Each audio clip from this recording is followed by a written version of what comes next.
Welcome back, YouTubers. This time we're going to be talking about the optimum powder charge test, which is almost the last point on the reloading process. For that, we're going to be talking about 19 aspects that I want you to keep in mind when you run those tests. The first one that I want you to keep in mind is to fold the barrel before you start taking your shots. You're going to condition your barrel and you're going to condition yourself. There is no such as warm barrel conditions and cold barrel condition. There is a lack of practice shooter condition, and there is a shooter that practices every weekend or almost every day in the best condition.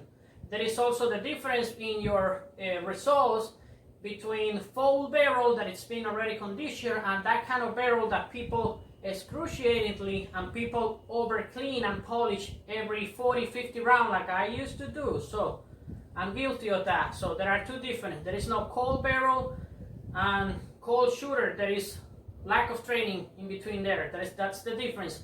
And yes, there is a difference between a polished, completely extremely clean barrel and a conditioned barrel. So at least stay 15 rounds. Number two, the best reason to run your optimum powder charge test will be summertime. If you run your test during the winter time, instead of being 40.3, you might be using a 43 point something. When you use your 43 point something grains of powder on your summertime, you're gonna blow your cartridges. You will see some pressure signs before. So try to do it in your area, your state, your city, wherever you're watching this video. Try to do it when it's really warm, so you're not gonna be blowing cases or anything, or at least having some pressure signs. So prevent yourself from that. Number three, when you have two charges that are very similar, 40, 40.5, always select the lowest amount of powder because it's what I just told you. Number four, I love shooting with suppressor. It's extremely comfortable. You don't feel concussion. You can cheat on earplugs and everything, but every time you put on and you take out a suppressor, it's going to move your point of impact. For the optimum powder charge, I would never run a suppressor of any kind, even the most known that of not moving the point of impact. They all move it more or less, but they all move it. Otherwise you can verify 500 yards and above. And number five,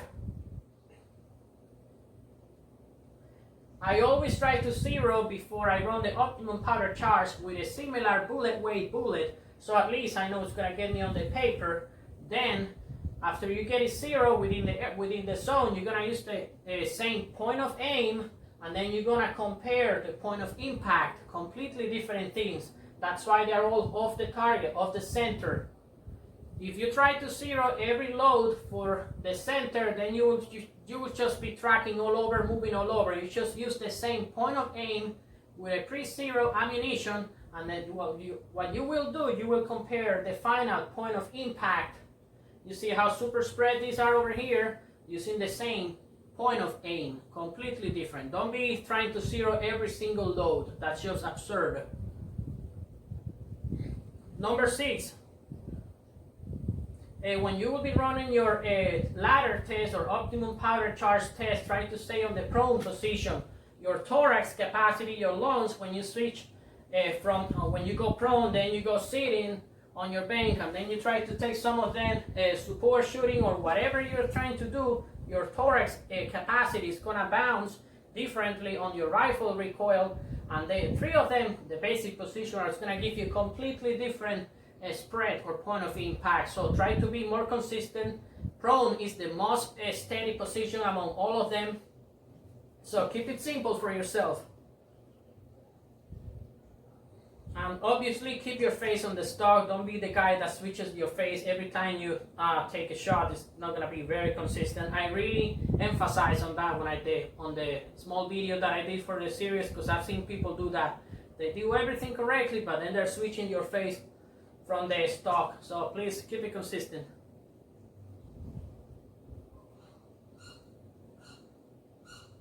Be realistic to yourself. That applies to me. If you're one of those guys that goes to the range every single weekend, or you have your own range in your backyard, you can start running your test, yeah, obviously at 200 yards, because you already know you got the practice, you got probably someone coaching you, who's a better shooter than you, but be realistic to yourself. I do start running my optimum powder charge at 100 yards. You can always see the less spread and the more spread. So don't be realistic. Number 8, when possible or tuning up your load, go to 200 yards. That's going to give you the most obvious result on the which load is going to be the less spread. It's very similar to the previous one. Number 9, try to use a support sandbag, or some people use the Class F shooting bench. Anything. When you're going to put it on your shoulders, if you're using like a thin shirt like something, you might even, and you crank it all the way to the maximum magnification, you might even see your heartbeats on the reticle. Try to use a sandbag. It's going to be a lot more steady and it's not going to move. Once you got your rifle load over there, you just put it over there, it's going to make everything more steady. For the video, for demonstrational purpose, I was warming up with a different ammunition. I was not running a optimum powder charge test. That's why I did not use this. However, I would highly recommend you to get one of these, or sometimes you can get the plastic BB pellets that come for BB guns, and then you get an old sock and you fill them up, and that will do the job.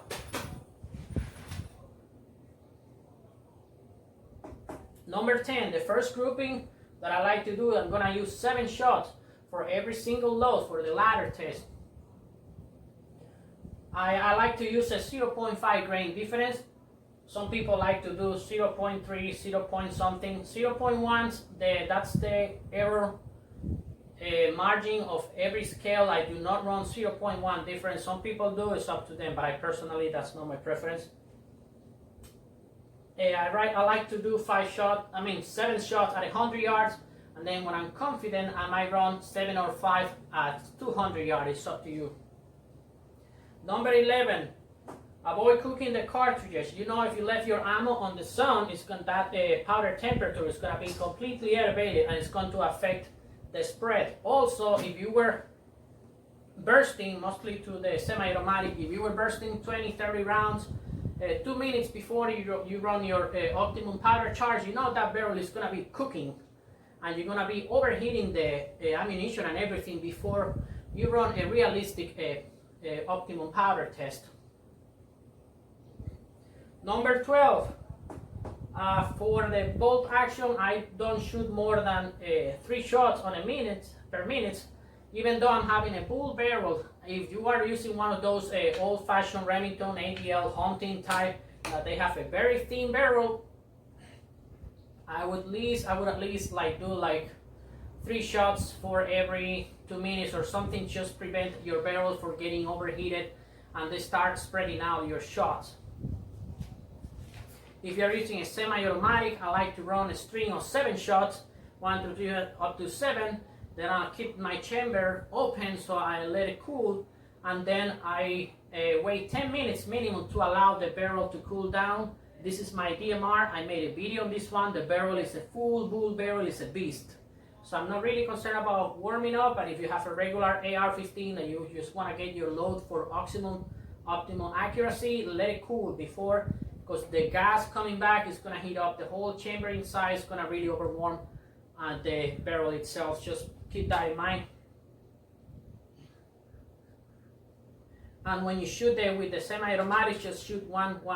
Don't wait too long for the bullets on the chamber. Number 14.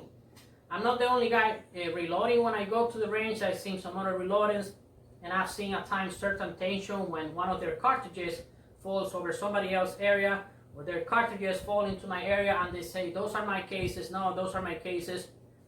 You guys probably noticed that I mark my cases or cartridges by the amount of powder that I'm putting on them, and it prevents you and makes it easier to identify your cartridges for recovering an ID. Number 15. You gotta be aware of powder sensitivity to abrupt changes. If you are in Argentina, or you are in Europe, or Canada, or New Mexico, Florida, California, when it's really hot, some powders are known for being more sensitive to abrupt changes in temperature. The most stable is going to be Hodgstone 4350. I made a mistake on the previous video. It is not IMR 4350. One more time, it is Hodgdon 4350. That is the most known and preferred by PRS match competitors and you know, the gold winners. But it's also the most expensive among the patterns, and it's kind of hard to get over the counters because they really don't last. Everybody knows it. It's not classified, it's not secret. Always make sure you are selecting the right bullet for your purpose. If you're going to be doing target shooting, you should go for the hollow, bow-tailed hollow point that it has like a narrow tail that is going to allow it to fly with less drag, less influence by the wind, and most likely they're going to have a more accuracy test. You see over there 39.5s are really one on top of the other, while if you're going to be using your Spitzer bullet, which is going to be the best one for hunting, they're going to have a harder stocking power, better terminal ballistic. However, they do not fly as nice and easier with less influence from the wind like the bow-tailed hollow point. This is going to be the Spitzers. They will be shooting well, but each one have their purpose. Flying and trajectory, terminal ballistic capability.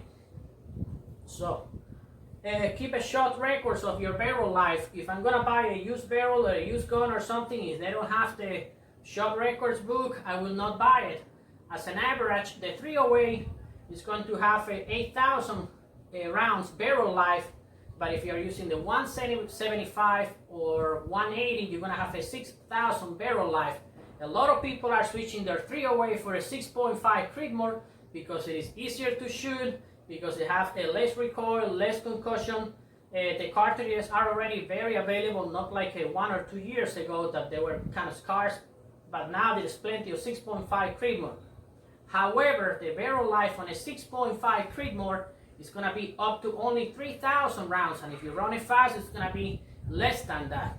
So, no shots record, don't buy a used gun. You don't know what's the barrel life on it already. If you're just buying a barrel that is already worn out, done, don't waste your money.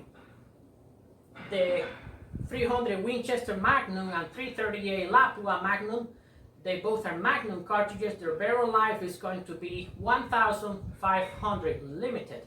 And if you run them quite fast, you're going to make that less before. So if you are thinking about buying one of those extended range 338, Lapua Magnum, and all those Normas, just keep in mind you're talking about the Magnum cartridges. They're going to cook your barrel immediately. I'm a hardcore 308 guy because I can use it and abuse it, and I have up to 8,000 to 6,000 depending on the cartridges. No book, no purchase. This is going to be number 18. Once the best loads that you already got, you know which one it's going to be, and you wrote it, that's my best load, that's my best load, I highly suggest you to go to the 200 yards and then play with your sitting depth.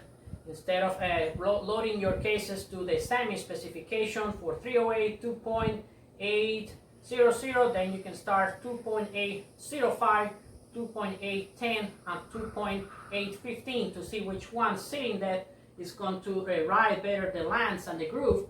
And at 200 yards, you will compare the spread and select the best one once you already achieve your best or optimum powder charge. That's a little bit on the advanced techniques, but it's not something dangerous or something that is going to mess your barrel. Finally, worst case scenario that you try a powder or you try a bullet and you were trying to look for a better and most accurate for your specific rifle that is going to be differ a lot from what my rifle's over here.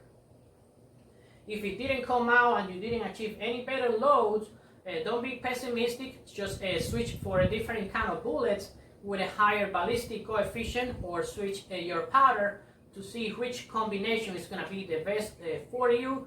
On the other side, sometimes some people they get a powder and bullet combination that they were shooting that the factory ammunition they had shot all the time, and they were able to shoot 1.5 MOA, but then when they switched to a different one, they went already to a 1 MOA. So I'm suggesting you not to marry with the first one that you see the best result.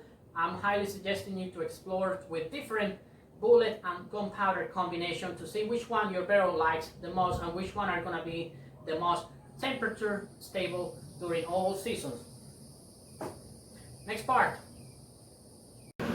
Howdy friends, Optimum powder charge test. Keep your cheeks on the stock all the time. Avoid switching position, it's not really good, it's not going to be really steady. Here we go.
Thank you. We make it to the range and we ran the Optimum powder charge test. We were using the powder IMR 3031 and the bullets we were using was the Spear hollow point bow tail, the 308 168 grains.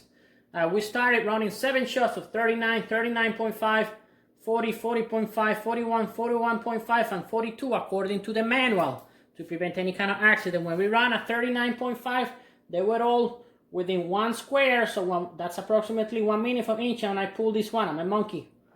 Then 40.5, they were really spreading, this is not a good load.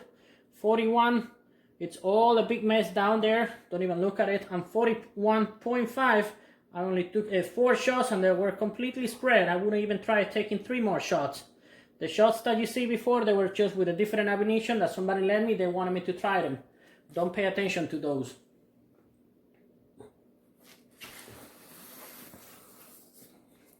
Next time I wanted to run a 0.2 and 0.3 load difference to make sure which one will be the most accurate. I ran 39.3 and they're kind of close, but they're kind of spreading horizontally. I ran a 39.7 and they spread out too much. 39.5, they get concentric over here, and the one that I monkey around, 39.5, I don't know what I did with this one, but I know 39.5 is the most concentric one. 39.5 over here, and one that I pulled, and 39.5 down there. All good. That's my load when I'm using IMR 3031 and using the Spear hollow point bow tail 168. Next result, I went to the range and I was using IMR 4064. This is a different load, a powder, and I was using a different bullets. I was using the Spear Gold Dot, the 168. I started the load test at 39.5, 40, 40.5, 41, 41.5, and 42. 7 shots for each load just to make sure. 39.5, you can tell they're really spread around. 40, kind of getting more concentric, more beautiful. 40.5, kind of close to each other. You can tell it's between these two, it's not difficult. 41, they started spreading around. 41.5, it's a monkey. Don't even try running those, don't waste your time.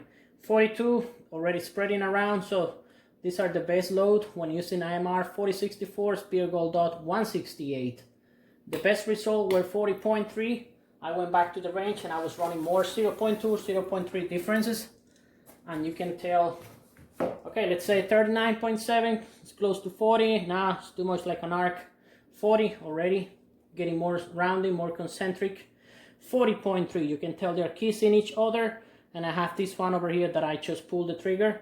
40.5 already started spreading around, so this is gonna be our best load. Once you make it to your best load for your barrel, specifically on your barrel life, you should play with sitting depth of your bullet.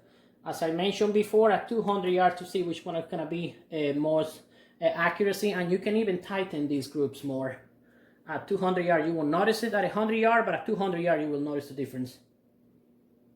Alright friends, this is all I got to share with you. Thank you so much for your time, for watching my video. If you like it, give it a like, subscribe, share it among your friends. I would highly recommend you to do not copy my load on your barrel. Start by your powder charge as I showed you before. It is very dangerous to copy somebody else's load. Do it at your own risk. This is for adults. Good day.